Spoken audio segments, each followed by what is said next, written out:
Start ले please होता ना। नमस्कार दोस्तों, मैं आपका दोस्त डॉक्टर शिवराज। दोस्तों, कल अपन ने बात की थी तो फिर मेरा आपसे बात करने का मन किया। कुछ चीजें अपन कल जो बातें की थी उनमें कुछ चीजें छूट गई थी।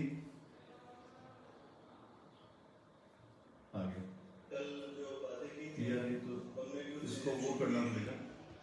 तो ये रोटेट इस फिल्म पे ये आ रहा है, ऐसा आ रहा है, ऐसा आ रहा है। हाँ, तो इसको अपन रोटेट कर सकते हैं। इसको एक ऑप्शन है, बगल में ऑप्शन है, उससे फिल्म को रोटेट करो।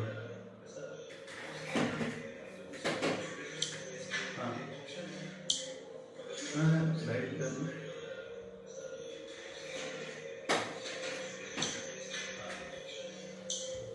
हाँ तो दोस्तों,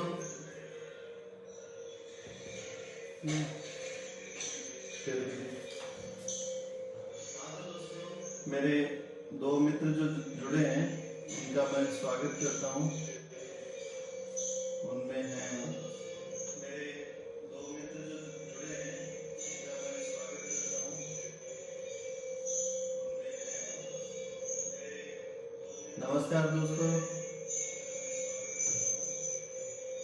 ये तो आवाज सही नहीं आ रही है, बहुत ज्यादा गूंज रही है। हाँ दोस्तों,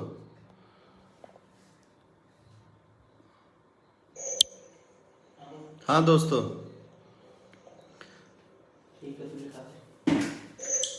तो मैं स्वागत करता हूँ आरिफ राज का।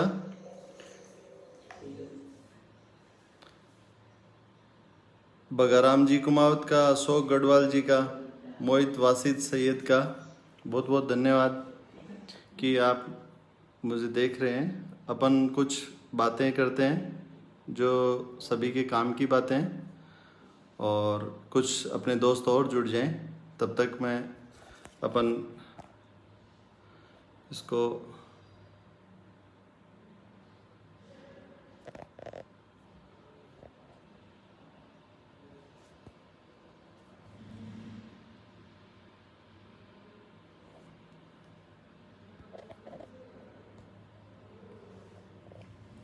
नमस्कार दोस्तों।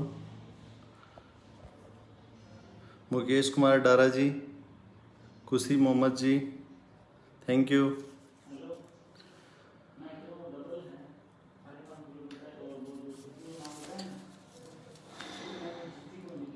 दीपा बहन, बहुत बहुत धन्यवाद जुड़ने के लिए। श्रवण जी नमस्कार, थैंक यू। कल भी अपन मिले थे। अनिल राठौड़ जी, थैंक यू। मेरे दोस्तों से, साथियों से गुजारिश है, जिन्होंने अभी तक शेयर नहीं किया है वो शेयर कर दें, जिससे अपने और साथी देख सकें।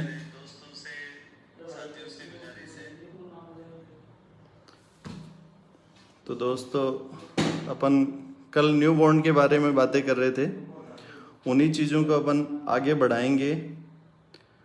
तो उसके लिए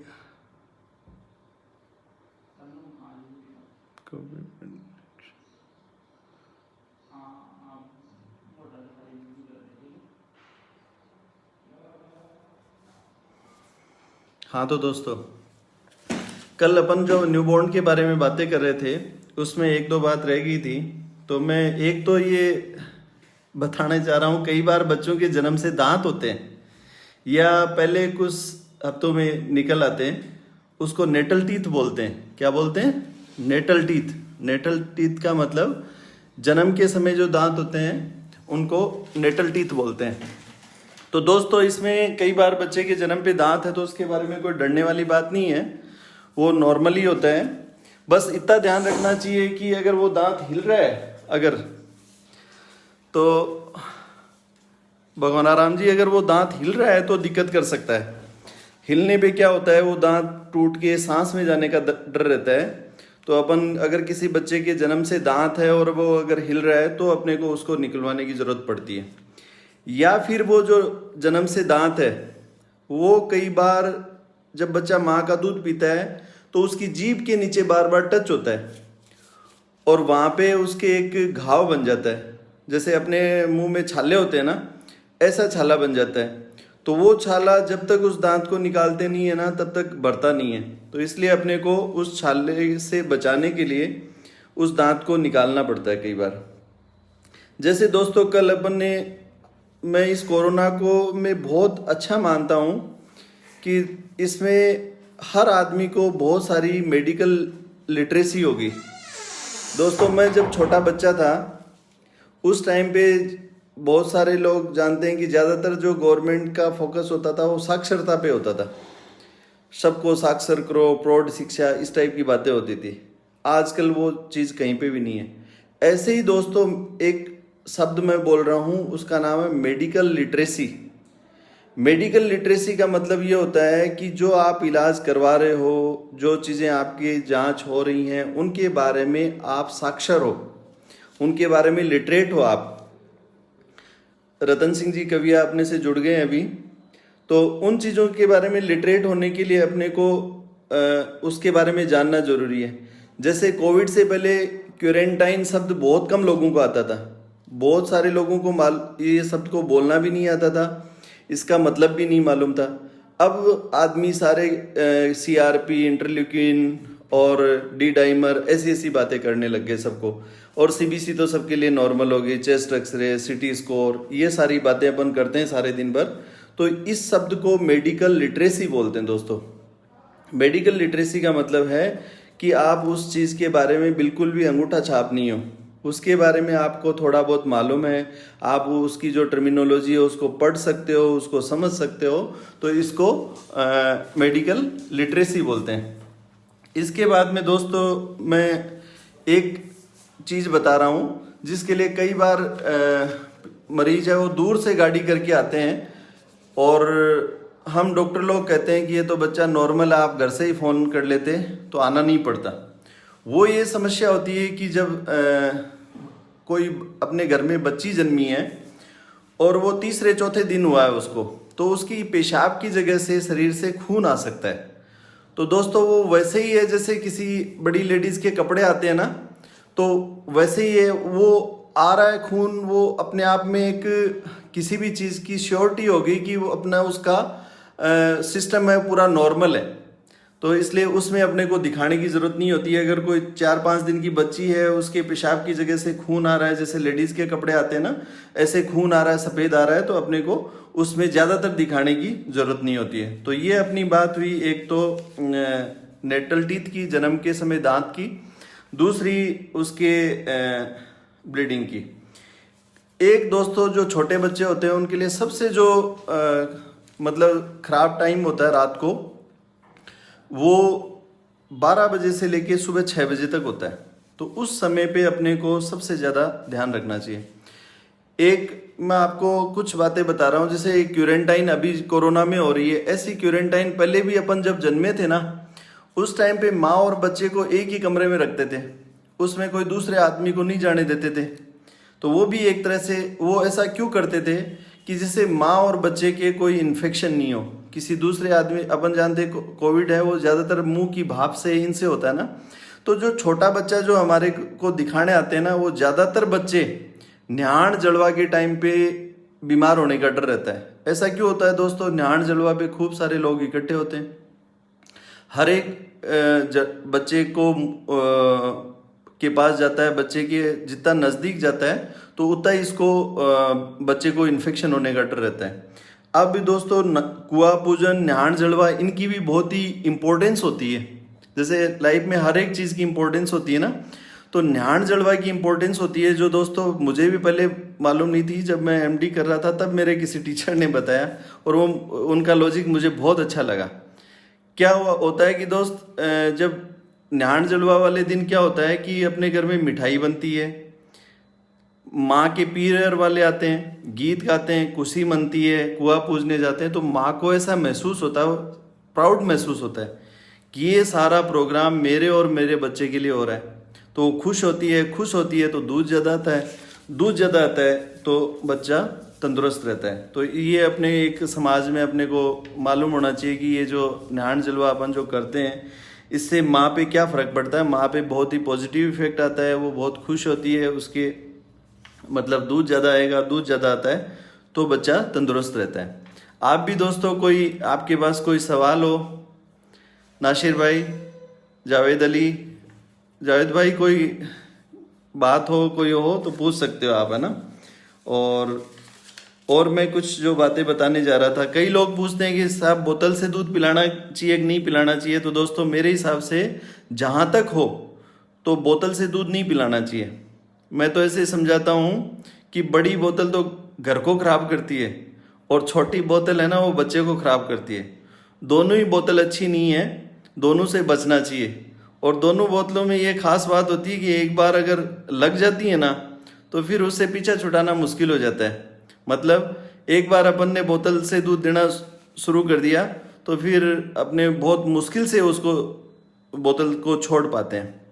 दोस्तों ऐसा क्यों होता है, बोतल से दूध क्यों नहीं देना चाहिए कि बोतल से दूध देने पे जो प्लास्टिक की बोतल होती है वो अच्छी तरह साफ नहीं हो पाती और उसमें बच्चे की उल्टी, दस्त और इन्फेक्शन होने का डर रहता है। बोतल से अगर दूध देते हैं तो बोतलों की संख्या, ज़्यादातर लोग क्या करते हैं, 1-2 बोतल रखते हैं और उस बोतल पे भी एक घाघरा सा पहना के रखते हैं, मतलब उस बोतल के चारों तरफ एक कपड़ा लगा के रखते हैं। तो मेरे हिसाब से वो ठीक नहीं है, वो कपड़ा वैसे लगाने से वो बोतल अच्छी तरह साफ नहीं होती। तो अपन को अगर बोतल से दूध पिलाना ही है तो 8-10 बोतल रखनी चाहिए, उन सबको एक साथ बड़े बर्तन में डाल के और फिर अपने को उबालना चाहिए, जिससे उससे इन्फेक्शन होने का डर नहीं रहेगा। फिर उबली हुई बोतल को, एक बोतल को अपने को एक बार ही काम में लेनी चाहिए। बाहर जो है ना उनको बोलो, एक बोतल को एक बार ही काम में लेनी चाहिए, फिर दोबारा दूसरी उबली हुई बोतल ही अपने को काम में लेनी चाहिए। और तो कोशिश ये करें कि माँ का ही दूध मिले, ऊपर का दूध नहीं देना पड़े, बोतल से नहीं देना पड़े। कई बार माएँ हैं वो ये पूछती हैं, जैसे एग्जाम टाइम है, माँ एग्जाम देने जाएगी तो उस दौरान क्या पिलाएं। तो सबसे बढ़िया ये रहता है कि माँ का दूध निकाल के चले जाएं और वो ही दूध पिलाएं। दोस्तों माँ का दूध है वो बाहर रूम टेम्परेचर पे 6-7 घंटे तक खराब नहीं होता है, फ्रिज में रखने पे 1 दिन तक खराब नहीं होता है, और अगर कोई अपन ने उसको डीप फ्रिज में या टेट्रा पैक टाइप में रखा तो 3 महीने तक खराब नहीं होता। तो इसलिए अपने को जहाँ तक हो, एग्जाम हो या कहीं जा रहे हो, बच्चे को अलग छोड़ रहे हैं, दादी नानी के पास छोड़ रहे हैं, तो अपने को कोशिश करें कि उसको ऊपर का दूध नहीं देना पड़े। तो वो आपके बच्चे को एलर्जी कर सकता है, तो माँ का दूध मिलेगा तो वो ज़्यादा अच्छा रहेगा। अब कल एक मेरे दोस्त ने पूछा था खोरे के बारे में। दोस्तों खोरे को सिबोरिया बोलते हैं, मैं इसकी स्पेलिंग आपको लिख के भेज रहा हूँ। तो जो ये चीज़ें आप गूगल करके या इनके यूट्यूब पे और सारे वीडियो भी देख सकते हो। एक तरह से ये अपनी लिटरेसी को बढ़ाता है। तो इसको क्या बोलते हैं, सिबोरिया बोलते हैं। ये एक तरह से इसकी बहुत सारे कारण माने, लेकिन एग्जैक्ट कोज का नहीं पता होता है, लेकिन ज़्यादातर एक कीटेकोनेजोल के शैम्पू वगैरह लगाने से ये ठीक हो जाता है। अगर अपन मान लो इलाज नहीं कराएं तो क्या होगा, सीबोरिक डर्मेटाइटिस हो जाती है। उसमें क्या होता है दोस्तों कि जो सिर पे भी खोरा होता है वो आईलिड्स में और ये भौं में, यहाँ पे फोल्ड में, इनमें आ जाता है। तो इसलिए अपने को खोरा, कई लोग ये समझते हैं ना कि भाई ये तो सिर पाको करसी है ना, तो कोशिश करें कि अपन इससे बचें, खोरे से, है ना। इसके अलावा कल एक मित्र ने पूछा था कि भाई किसी भी बच्चा जो तंदुरुस्त बच्चा है उसकी पोटी कैसे होनी चाहिए। दोस्तों लाइफ में पोटी की भी बहुत बड़ी सिग्निफिकेंस है। आप तो जानते हो पिकू पिक्चर है ना, दीपिका पादुकोण वाली, उसमें पूरी पिक्चर है वो अमिताभ बच्चन की पोटी पे ही घूमती है। तो हर एक बीमारी में पोटी है वो अलग तरह की होती है। लोग बाग पहले के ज़माने में कुछ सिस्टर ऐसी होती थी जो मान लो 10 बच्चे हैं दस्त के, तो उनकी आंख पे पट्टी बांध के उनकी जो टट्टी की जो स्मेल थी ना उससे बता देती थी कि ये एमीबिक डिसेंट्री है, इन्फेक्शियस है, वायरल है, कैसी है। तो किसी भी चीज़ की जो मतलब सुगंध है, पोटी की कंसिस्टेंसी कैसी है, तो उस पे भी उससे भी अपन उसकी बीमारी को पहचान सकते हैं। किससे? पोटी से। तो एक तंदुरुस्त बच्चे की टट्टी है वो कैसी होनी चाहिए। जैसे कल अपन ने बात की थी दिन में 10 बार जा सकता है या 10 दिन से एक बार जा सकता है, दोनों ही बातें नॉर्मल है। और टट्टी कैसी होनी चाहिए? टट्टी में अपने लाल मिर्च होती है ना, उसके बीज जैसे दाने होने चाहिए। वो बहुत ज़्यादा बदबू नहीं मारनी चाहिए, बहुत ज़्यादा बर्तन के उसके चिपकने वाली जैसी नहीं होनी चाहिए। तो ये सब एक नॉर्मल जो बच्चा जो न्यूबॉर्न जो माँ का दूध पीता है ना, उसकी पोटी की बात होती है। अभी एक मैं आप लोगों को बहुत ही अच्छी बात बताने जा रहा हूँ जो अपन समाज में फैला सकते हैं, सबको बता सकते हैं। वो ये दोस्तों कि जो माताएं दूध पिलाती हैं उनको अपना जो ब्लाउज है उसके जो बटन हैं उनके हुक नहीं होना चाहिए। ये मेरे किसी टीचर ने कभी शेयर की थी मेरे से बात, और मैंने मेरी प्रैक्टिस में 2 बच्चे ऐसे देखे हैं जो माँ जब दूध पिला रही थी उस टाइम पे जो हुक था उसकी नीचे वाली आईलिड में फंस गया। जो ही माँ ने बच्चे को अपने दूध से अलग किया तो उस हुक ने उसकी आंख में इंजरी कर दी और बच्चे को ऑपरेट कराना पड़ा। वो ऑपरेशन भी किसी मतलब हायर सेंटर पे हुआ, नॉर्मल ऑप्थेल्मोलॉजिस्ट उसको नहीं कर पाया।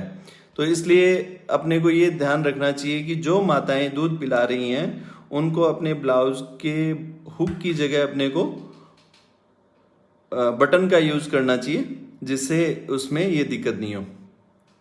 कई बार दोस्तों जो माताएं ऊपर का दूध पिलाती हैं तो वो ये पूछती हैं कि बकरी का दूध पिलाएं, गाय का पिलाएं, भैंस का पिलाएं, डब्बे का पिलाएं, कौन सा पिलाएं? तो उसका ये आंसर होता है कि ज़्यादातर लोग बकरी का पिलाते हैं। ऐसा क्यों होता है दोस्तों कि आदमी है वो बकरी इंसान की बकरी से ये तुलना करता है कि इंसान के भी 2 ही थन है, बकरी के भी 2 थन है, तो बकरी का अच्छा रहता है। ऐसा नहीं है दोस्तों। बकरी के दूध में एक फोलिक एसिड की कमी होती है, तो उस फोलिक एसिड की कमी से एक अलग तरह का एनीमिया होता है, उसको मेगालोब्लास्टिक एनीमिया बोलते हैं। क्या बोलते हैं? Megaloblastic anaemia. मेगालोब्लास्टिक एनीमिया को अपन उसके फीचर्स ये होती हैं, खून की कमी के साथ साथ हीमोग्लोबिन के साथ उन लोगों में WBC और प्लेटलेट भी कम होती है। खास बात ये होती है कि उसकी CBC अपन कराते हैं ना, तो उसमें एक MCV होती है, वो कम मिलती है। तो ऐसे इसलिए मेरी गुजारिश है कि कोशिश करें माँ का दूध मिले, और नहीं हो तो अपने को बकरी का दूध नहीं देना चाहिए। गाय या भैंस का दूध को बोतल से नहीं देना चाहिए, उसमें पानी नहीं मिलाना चाहिए, चीनी मिला सकते हो, ये सब चीज़ों का ध्यान रखना चाहिए। दोस्तों एक नॉर्मल, आप मुझे कमेंट करके नीचे बताओ कि एक नॉर्मल जो नवजात बच्चा है उसका वजन कितना होना चाहिए? क्योंकि जो जैसे हर आदमी की वो वेल्थ होती है, ऐसे ही जो न्यूबॉर्न है, नवजात बच्चा है, उसका वेट ही उसकी सबसे बड़ी वेल्थ होती है। उसका वजन जो होता है ना, वो उसकी सबसे बड़ी संपत्ति होती है। तो एक नवजात बच्चे का वजन है वो 2.5 किलो से लेके 4 किलो तक होना चाहिए। संपत्ति इतनी भी कम नहीं हो कि एकदम गरीबी आ जाए। जैसे मान लो कोई बच्चा बहुत कमजोर वजन का है, 1 किलो से कम का है, इसका मतलब बहुत दिक्कत है। अगर संपत्ति इतनी भी ज्यादा नहीं हो, 4 किलो से अगर ज्यादा बच्चा है, इसका मतलब उसको भी दिक्कत हो सकती है। तो इसलिए बच्चे का वजन है दीनदयाल जी 2.5 किलो से लेके और 4 किलो तक हो सकता है। थैंक यू दीनदयाल जी जुड़ने के लिए। और नॉर्मल 2.5 किलो से कम वाले को लो बर्थ वेट बोलते हैं। 2.5 किलो से जावेद 2.5 किलो से छोटे वाले को तो लो बर्थ वेट बोलते हैं। 1.5 किलो से 1.5 किलो से कम वाले को वेरी लो बर्थ वेट बोलते हैं, और 1 किलो से कम वाले को एक्सट्रीमली लो बर्थ वेट बोलते हैं, मतलब बहुत ही कम है। तो बच्चे की जो संपत्ति है उसका सबसे बड़ी संपत्ति उसका वजन है। इसलिए अपने को ये मालूम होना चाहिए कि एक नॉर्मल बच्चे का वजन कितना होना चाहिए। अब दोस्तों आपने सुना होगा जैसे ब्लड बैंक होता है, पैसे का बैंक होता है, आई बैंक भी आपने सुना होगा, कई लोग आई बैंक के बारे में जानते होंगे। ऐसे ही दोस्तों एक मिल्क बैंक होता है। मिल्क बैंक क्या होता है, उसमें क्या जमा होता है, कौन दूध देता है, किसको दूध वापस लेना होता है, ये बहुत ही मतलब एक अच्छा टॉपिक है जो अपने को मालूम होगा तो समाज में इसके बारे में भी लोगों को मालूम चलेगा कि भाई ये भी एक बात है। तो मिल्क बैंक दोस्तों उन सेंटर्स पे बनाया जाता है जहाँ पे जो छोटे बच्चे भर्ती रहते हैं। दोस्तों मेरी प्रैक्टिस में भी मैंने देखा है और बहुत सारे पीडियाट्रिशियन ये जानते हैं कि जितना छोटे बच्चे को जितना जल्दी माँ का दूध मिले, बजाय कि गाय भैंस डब्बे का, इनकी बजाय माँ का दूध मिले तो उसकी रिकवरी बहुत फास्ट होती है। तो इसके लिए ये मिल्क बैंक बनाया है। और मिल्क मदर जो मिल्क है, अभी थोड़े दिन पहले मैं पेपर पढ़ रहा था तो दोस्तों अभी एक बच्चा दिल्ली में भर्ती था और उसके लिए लेह लद्दाख से दूध फ्लाइट से माँ का दूध दिल्ली आता था। तो ये इस माँ के दूध की इम्पोर्टेंस होती है कि उससे बच्चे में रिकवरी फास्ट हो। जिन माताओं के मान लो बच्चे कमज़ोर हैं, नहीं पी पा रहे हैं पूरा दूध और उनके दूध आ रहा है, तो वो उनसे दूध लेके और मिल्क बैंक में इकट्ठा कर लिया और फिर जिनके बच्चों को ज़रूरत है उनको दे दिया। तो इस टाइप में अपने छोटे छोटे सेंटर पे मिल्क बैंक होता है। तो अपने को ये मालूम होना चाहिए कि मिल्क बैंक का क्या इम्पोर्टेंस है। इसके अलावा कई माताएं ये पूछती हैं कि बच्चे को कब नहलाना चाहिए। तो दोस्तों ज़्यादातर कोशिश करनी चाहिए कि फर्स्ट वीक में जब तक बच्चे का आंवल नहीं गिरे ना, तब तक ज़्यादा नहलाने की ज़रूरत नहीं होती है। अपन एक गीले कपड़े से पोंछ सकते हैं। और नहलाते टाइम पे भी ये ध्यान रखना चाहिए कि बच्चे का सिर सबसे बड़ा होता है। पहले बर्थडे पे बच्चे का जन्म पे सिर है वो लगभग 35 सेंटीमीटर का होता है। Iqbal ji, hello Iqbal ji, thank you. Vikas ji बहुत बहुत धन्यवाद अच्छे कमेंट्स के लिए। और श्याम शर्मा जी, स्वागत है आपका हमारे लाइव में जुड़ने के लिए। तो मैं आपको बता रहा था कि सिर बच्चे का सबसे बड़ा होता है पहले बर्थडे पे। उसके बाद तो कभी भी आदमी का है वो चेस्ट, छाती जो होती है सबसे बड़ी होती है। तो बच्चे का जो सरफेस एरिया होता है उसमें सिर सबसे बड़ा होता है। तो हाँ विकास जी बताते हैं ना। तो सिर को नहलाते टाइम ये ध्यान रखें कि सर को सबसे लास्ट में तो भिगोएं और सबसे पहले पूछें। उससे क्या होगा, बच्चे का जो हीट लॉस है वो कम से कम होगा और अपन बच्चे को ठंड से बचा सकते हैं। क्योंकि कल अपनी बात हुई थी, छोटा बच्चे को अगर गर्म जगह रख देंगे तो गर्म हो जाएगा, ठंडी जगह रख देंगे तो ठंडा हो जाएगा। इसलिए अपने को उससे ठंड से बचाना चाहिए बच्चे। इसके अलावा दोस्तों आप अगर आपका कोई क्वेश्चन हो, हेलो इमरान भाई लावंडा से बोल रहे हो, ए खान, आबिद भाई आपका भी कोई सवाल हो तो बताएं। आपका स्वागत है हमारे लाइव में। तो अब अपन बात कर रहे थे दोस्तों छोटे बच्चे में पीलिया। दोस्तों जब छोटे बच्चे में पीलिया होता है तो माँ बाप बहुत ज़्यादा घबरा जाते हैं। इसमें अपने को 3 बात खास ध्यान रखनी चाहिए पीलिया में। पीलिया 3 चीज़ों पे सबसे ज़्यादा निर्भर करता है। एक तो बच्चे का वजन कितना है, दूसरा बच्चा टाइम से पहले हुआ है या टाइम पे हुआ है ये देखना चाहिए। माँ का ब्लड ग्रुप कौन सा है। अगर माँ का ब्लड ग्रुप ओ हो, बच्चे का ए या बी हो, माँ का ब्लड ग्रुप नेगेटिव हो, बच्चे का ब्लड ग्रुप पॉजिटिव हो, तो बच्चे को पीलिया का थोड़ा दिक्कत रहती है ना। तो एक तो बच्चे का वजन कितना है, बच्चे के कौन से दिन पीलिया हो रहा है। अगर 10 दिन बाद में हो रहा है पीलिया तो कुछ भी करने की जरूरत नहीं होती है। और वही पीलिया अगर पहले दिन होता है तो अपने को दिक्कत होती है। तो इसके लिए आप जाके गूगल पे जाके हाइपर बिलिरुबिनीमिया कैलकुलेटर मिलता है आपको। जैसे अपन बॉडी मास इंडेक्स निकालने का कैलकुलेटर होता है, ऐसे हर एक चीज़ का कैलकुलेटर आप एक बार गूगल करोगे तो ये एक मेडिकल लिटरेसी की बात बता रहा हूँ दोस्तों। जैसे आप हर चीज़ कोविड के लिए जानने लग गए, कोविड में आप सीआरपी की भी बात करते हो, सीबीसी की बात करते हो, इंटरल्यूकिन डी-डाइमर की बात करते हो, ऐसे ही आप हर एक बीमारी जो आप जिसके संपर्क में आए हो उसको आप गूगल करना चाहिए। गूगल भी अपने आप में एक साइंस है, कोई झाड़ फूंक नहीं है। तो ये ध्यान रखना चाहिए।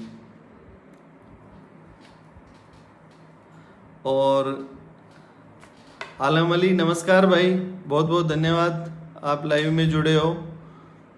अब मैं दोस्तों एक और समस्या है, कई बार छोटे बच्चे की लेके आते हैं कि छोटे बच्चे की छाती फूल जाती है। तीसरे चौथे दिन या छोटे बच्चे को लेके आते हैं कि उसकी छाती फूल जाती है, तो उसको नियोनेटल मेस्टाइटिस बोलते हैं। उसमें भी दोस्तों वो माँ के हार्मोन से होता है। तो इसमें ज़्यादा कुछ करने की ज़रूरत नहीं होती है और वो अपने आप ठीक हो जाता है। अभी मैं एक और समस्या बता रहा हूँ, उसका नाम है अम्बिलिकल ग्रेनुलोमा। क्या होता है? जो सुंडी गिरती है ना, उस सुंडी के गिरने के बाद में वहाँ पे एक मांस सा रह जाता है, उस समस्या को दोस्तों अम्बिलिकल ग्रेनुलोमा बोलते हैं। तो वो नॉर्मल होती है, कोई सीरियस बात नहीं होती है। उसकी मैं आपको फ़ोटो दिखाता हूँ कि कैसा होता है वो अम्बिलिकल ग्रेनुलोमा और क्या उसका इलाज होता है। तो अम्बिलिकल ग्रेनुलोमा में क्या होता है, वो आंवल गिरी, वहाँ पे थोड़ा सा मांस रह जाता है, उस मांस को कोई दवाई काम नहीं करती, चाहे कितनी पाउडर कुछ भी छिड़को, उस चीज़ पे कोई दवाइयाँ काम नहीं करती हैं। वो मांस को अपन या तो साधारण नमक होता है ना, वो लगा के या नीला तोता लगा के और उसको ठीक करना होता है। तो मैं दोस्तों आपको इसकी अम्बिलिकल ग्रेनुलोमा की फ़ोटो दिखा रहा हूँ। ऐसा होता है, ये आंवल होती है ना, इसके ऊपर ये मांस सा रह जाता है। तो इस मांस को अपने को हटाना पड़ता है, न कि कोई दवाई से ये ठीक नहीं होता है ना। तो ये कैसे हटता है? या तो नीला तोता लगा के या अपने घर में जो साधारण नमक होता है ना, वो लगा के अपन इसको हटा सकते हैं। ऐसे ही दोस्तों यहाँ पे एक चीज़ और होती है, उसको अम्बिलिकल हर्निया बोलते हैं। सूंडा फूल जाता है। वो कब फूलता है? जब बच्चा रोता है तब तो वो ऊपर आता है, सोता है तब नीचे चला जाता है ना। तो इसको अम्बिलिकल हर्निया बोलते हैं। ये इसमें भी ज़्यादातर कोई दवाई की इलाज की ज़रूरत नहीं पड़ती है, साल भर तक ये ठीक हो जाता है। दोस्तों हर्निया अपन जानते हैं बड़ों में भी होता है। हर्निया के 3 दुश्मन होते हैं। एक तो किसी आदमी को कब्ज हो तो हर्निया बढ़ता है, एक किसी आदमी को खांसी आ रही है तो हर्निया बढ़ता है, और या जैसे बड़ा आदमी तो कोई वजन उठाता है लेकिन बच्चा वजन तो उठाता नहीं, बच्चे में हर्निया उसके रोने से ज़्यादा बढ़ता है। अगर कोई बच्चा रो रहा है तो उसमें हर्निया बढ़ता है। दोस्तों ये होता है अम्बिलिकल हर्निया। ऐसा ये सुंडा फूल जाता है और पिलपिला पिलपिला महसूस होता है। इसमें जब आंत आती है अंदर से तो ये फूल जाता है, जब आंत निकल जाती है तो ये नीचे बैठ जाता है। रोता है तब तो ऊपर आता है, सो जाता है तब नीचे चला जाता है। तो इसको क्या बोलते हैं? अम्बिलिकल हर्निया बोलते हैं। दिनेश माइचा जी आपका स्वागत है। अमित जी नमस्कार, थैंक यू जुड़ने के लिए। और अब मैं बात करता हूँ कि कोई भी बच्चा अब आज अपने घर में मेहमान आए हैं 100 साल के, उनके पहले दिन कौन कौन से टीके लगते हैं। अपना आज का टॉपिक था टीका। दोस्तों टीके की इम्पोर्टेंस तो अब कोविड में अपन सब जान गए, कैसे लाइनें लग रही हैं। लेकिन इस टीके कोविड में तो फिर भी अपन अलग चीज़ है, लेकिन पहले जो धरती पे चेचक होता था, बहुत सारे मेरे दादा दादी या ताऊ ताई के उम्र के जो लोग हैं उनके अभी भी दाने। ओमपुरी था, ओमपुरी जो फिल्म एक्टर थे, उनके जो चेहरे पे दाने थे ना, वो चेचक के थे। उनको स्मॉल पॉक्स बोलते थे, स्मॉल पॉक्स, छोटी माता। और अभी जो आंकड़े काकड़े होते हैं ना, इसको चिकन पॉक्स बोलते हैं। तो वो जो चेचक होती थी तो लोग बात बताते हैं कि पूरे गांव में से ज़्यादातर बच्चों को साथ ले जाती थी, लेकिन उस बीमारी को धरती से ही उपाड़ के फेंक दिया किसने? टीके ने। ऐसे ही 2011 के बाद में पोलियो नहीं हो रहा है दोस्तों, तो पोलियो को किसने ख़त्म किया? टीके ने। ऐसे ही मुसलमान भाई हज करने जाते हैं तो दिमागी बुखार का टीका मस्ट होता है। कई दक्षिणी अफ्रीका, सूडान इधर जाते हैं तो आपने सुना होगा या देखा होगा किसी के ये येलो फीवर का टीका लगता है। येलो फीवर का दोस्तों ऐसा एक येलो कार्ड बनता है, इसको क्या बोलते हैं? ये WHO का फिक्स वो होता है और इसको येलो कार्ड बोलते हैं। ये येलो कार्ड की साइज से पूरे वर्ल्ड में सेम होती है और येलो फीवर का टीका लगता है। ये येलो फीवर ऐसी बुखार है जो साउथ अफ्रीका के कुछ देशों में होती है और अपने यहाँ पे है नहीं अभी। तो अपने यहाँ आ जाएगी तो बहुत मुश्किल होगी। क्यों होगी? क्योंकि ये बीमारी मच्छर से फैलती है। जो मच्छर डेंगू फैलाता है ना, उसी मच्छर से, ये एडीज मच्छर से ये येलो फीवर फैलती है। तो इसलिए बहुत ज़्यादा मोर्टिलिटी, आगे ये फैले नहीं, इसके लिए अपने यहाँ पे इसको येलो कार्ड बना के, और ये टीका 10 साल के लिए वैलिड होता है। जैसे आज टीका लगाया तो 10 दिन बाद तो इफेक्टिव होता है और 10 साल के लिए वैलिड होता है। तो इसको येलो फीवर का टीका बोलते हैं। ऐसे ही अपन जानते हैं कि किसी को कुत्ता खा गया, टाइम पे टीके लगा लिए तो रेबीज नहीं होगा। अगर किसी को रेबीज हो गया तो उसके बाद में उसका इलाज बहुत मुश्किल है। अपन जानते हैं कि रेबीज एक ऐसी बीमारी है, हाइड्रोफोबिया, या कुत्ता खा जाता है तो उसके बाद में वो अगर हाइड्रोफोबिया किसी को हो जाता है तो उसमें बचना बहुत मुश्किल हो जाता है। तो ये टीके की इम्पोर्टेंस है। अगर कोई लेडीज़ माँ बनती है तो अपने होने वाले बच्चे को बीमारी से बचाने के लिए खुद को टिटनस का टीका लगाती है। दोस्तों, गुरुवार आया टीका लाया, कौन से दिन टीके लगते हैं? गुरुवार आया, बृहस्पतिवार आया, थर्सडे को टीके लगते हैं। इसलिए सरकारी टीके अपने को एक भी नहीं छोड़ना चाहिए। बच्चा जब जन्मता है तो उसके एक तो विटामिन के की दवाई लगती है। विटामिन के एक ऐसी दवाई है, विटामिन के एक ऐसा विटामिन है जो बड़े लोगों की आंत में ही बनता है, किसी बाहर से लेने की जरूरत नहीं है। उसको बनने की जो फैक्ट्री है वो अपनी आंत में ही है। तो उस विटामिन की नवजात बच्चा है, उसकी आंत में वो फैक्ट्री बनी नहीं है अभी, तो इसलिए उस बच्चे को विटामिन के देना बहुत ज़रूरी होता है। जो टर्म बेबी होते हैं उनको 1 मिलीग्राम लगता है, और जो छोटे बच्चे होते हैं, उससे पहले के बच्चे होते हैं, उनको आधा मिलीग्राम टीका लगता है।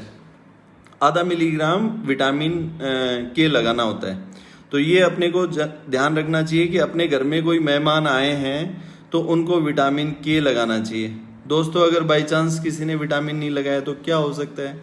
दोस्तों, विटामिन के है अपनी जो खून का थक्का जमता है ना, उसमें जो फैक्टर काम में आते हैं वो बनवाता है लीवर से।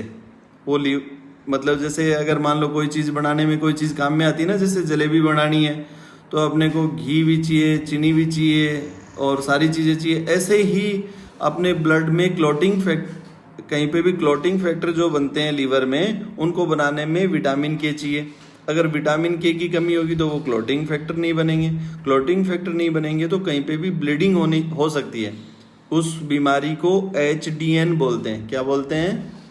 HDN, haemorrhagic disease of newborn, मतलब छोटे बच्चे में अचानक से ब्लीडिंग हो सकती है। वो ब्लीडिंग अगर शरीर में बाहर कहीं हुई, चमड़ी में हुई तो कोई बात नहीं, अगर ब्रेन में हो गई तो बहुत भारी काम हो जाता है। इसलिए अपने घर में जो भी 100 साल के मेहमान आए हैं उनको सबको अपने को बताना चाहिए कि एक विटामिन के की दवाई होती है, वो हर एक बच्चे के जन्म पे उसको मिलनी चाहिए। उससे आगे जाके उसको HDN से या ब्लीडिंग होने से इससे अपन को बचा सकते हैं। और ये धरती पे कहीं भी जन्मा है उसके लगता है। फिर दोस्तों, जन्म पे जो टीके लगते हैं, 1.5 महीने पे लगते हैं, 2.5 महीने पे, 3.5, 9, फिर 6 महीने पे फ्लू का टीका लगता है, 9 महीने, 15 महीने, फर्स्ट बर्थडे पे भी टीके लगते हैं। तो ऐसे टीके का जो शेड्यूल है, आप यूट्यूब पे एक वीडियो डालोगे ना, इम्यूनाइजेशन इन चिल्ड्रेन, तो आपको बहुत सारे वीडियो मिल जाएंगे, वहाँ से देख सकते हो। जैसे आजकल अपन छोटी छोटी चीज़ें देखते हैं कि नहीं देखते हैं कि फेसबुक का में कोई भी फीचर अपने को नहीं आती है कि ये फेसबुक में फ्रेंड्स कैसे बढ़ाएं, क्या करें, तो यूट्यूब पे अपन तुरंत वीडियो देख लेते हैं। ऐसे ही बच्चों में कौन कौन से टीके लगते हैं, वो कब लगाने चाहिए, ये सारे आप उस पर देख सकते हो। तो मैं फिर हमारे एक बहुत ही परम मित्र जुड़े हैं, रामेश्वर लाल जी चौधरी देख रहे हैं हमारे को, मैं उनका स्वागत करना चाहूँगा। बहुत बहुत धन्यवाद रामेश्वर जी, आपने ये समय निकाला हमारे लिए। आप सिकर कल्याण अस्पताल में सेवाएं दे रहे हैं और हमारे खास मित्र हैं। तो रामेश्वर जी, आज के इस लाइव को तो आपसे मिलके और अभी विराम दे रहे हैं, और नेक्स्ट अपन मिलते हैं। और भी आपकी दोस्तों, आपके कोई सवाल हो, कोई सुझाव हो तो आप मुझे कमेंट्स में बता के ज़रूर बताएं। ये जो बातें कर रहा हूँ ये ज़्यादातर परिवार में अपनी सभी बहनों के लिए, उनके सबके लिए काम के हैं। तो आप भी ये बातें जो मोटी मोटी बातें हैं, ये अभी हमारे एक और ख़ास मित्र संजय विरक जी जुड़ चुके हैं। आप जयपुर में डॉक्टर मंजीत हॉस्पिटल में सेवाएं देते हैं, बहुत ही खास मित्र आज तो मेरे से मिल रहे हैं, तो उनको भी मेरा नमस्कार संजय जी को। और इन चीज़ों को आप भी थोड़ा वो करें, और जिन टॉपिक पे अपन और बात कर सकते हैं, क्योंकि ये चीज़ें हर घर घर में होती हैं। जैसे अभी आविद भाई ने पूछा कि इनका बच्चा अगर खाना बहुत ज़्यादा खा रहा है, तो आबिद भाई ज़्यादातर बच्चे जो बहुत ज़्यादा खाना खाते हैं, ये आजकल जिनका स्क्रीन टाइम थोड़ा ज़्यादा है उसमें भी खा सकता है। और अगर वेट अच्छा है, बच्चा रात को पेशाब नहीं कर रहा है, रात को पेशाब नहीं कर रहा है इसका मतलब उसको शुगर नहीं है, तो कोई चिंता वाली बात नहीं है। फिर भी अगर अपन कोई होगी तो अपन बच्चे को देख लेंगे, मिल लेंगे, और कोशिश करें उसकी आउटडोर एक्टिविटी बढ़ाएं, इंडोर एक्टिविटी कम करें, स्क्रीन टाइम कम से कम देखने दें उसको, और उससे खुल के बात करें। बच्चे के दिमाग में या किसी भी आदमी के दिमाग में क्या चल रहा है, उसके सबकॉन्शियस माइंड में क्या चल रहा है, वो तो उससे अपन ओपन क्वेश्चन करेंगे, उससे डिस्कशन करेंगे तो अपने को मालूम चलेगा। तो वासिद भाई ने पूछा है कि सर मेरे बच्चे माँ का दूध नहीं पीता है, कोई रीजन? दोस्तों ऐसा तो कोई ज़्यादातर रीजन नहीं होता है। मैं आपको बताऊं कि जैसे मान लो किसी गाय भैंस के बच्चा जन्मता है, गाय अलग खड़ी है और बच्चा उसका बछड़ा अलग खड़ा है, लेकिन थोड़ी देर बाद में वो बछड़ा अपने आप ही, बिना किसी ने उसको बताया नहीं, उसके दिमाग में ये एक बेसिक इंस्टिंक्ट होती है उसके, कि वो उसके जाके और थन को ही चूमता है, उसके न तो गर्दन को पकड़ता है न और को। तो अपने को बनाया इसी हिसाब से कि अपन माँ का ही दूध पी के बड़े हों। कोशिश करें बोतल से दूध नहीं पिलाएं, ऊपर का दूध नहीं दें। कई बहनें हैं वो क्या करती हैं, फुए से, पिचकारी से और इनसे दूध दे देती हैं। जैसे पिचकारी ले ली, ये जो ड्रॉपर होता है ना, जो दवाइयों के साथ आता है, इससे दूध पिला देती हैं, या मतलब जो कॉटन रुई होती है उसमें भिगो के दूध को पिलाती हैं। तो ये बहुत ही गलत है, इससे बच्चा बीमार होने के चांसेस पूरे होते हैं। तो अपने को अगर ऊपर का पिलाना भी पड़े तो कटोरी चम्मच से या प्लादी आती है एक, उससे पिला सकते हैं। तो थैंक यू दोस्तों सभी को मेरे से जुड़ने के लिए। आज के इस लाइव को अपन यहीं ख़त्म करते हैं और अगली बार फिर मिलते हैं ना। Thank you.